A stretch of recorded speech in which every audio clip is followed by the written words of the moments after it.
This is the Lone Crater YouTube. We hope this video helps. You start by opening Google Earth. Use the web version for quick access or Pro for advanced export features. Immediately search a place or click to drop a place mark. This gives you a point to read coordinates from. Once done, make sure the coordinate readout is visible.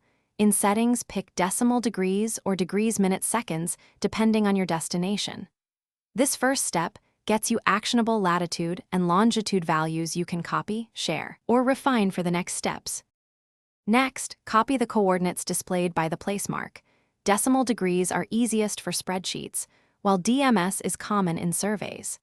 If you need better precision, use the ruler tool to measure distance and adjust the pin by dragging until it matches imagery or known markers. You can paste coordinates back into the search bar to verify the exact spot or reverse geocode by clicking the location details. These actions ensure the how and why of precision. Accurate input. Finally, save your work. Create a named placemark or project and add notes so you know why you captured those coordinates.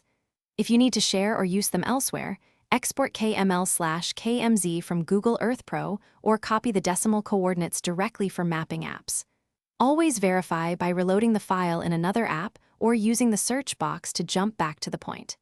If things go wrong, check coordinate format, imagery date, and altitude or terrain offsets. Those are common causes of small errors. Thanks for watching. Consider subscribing if we helped you.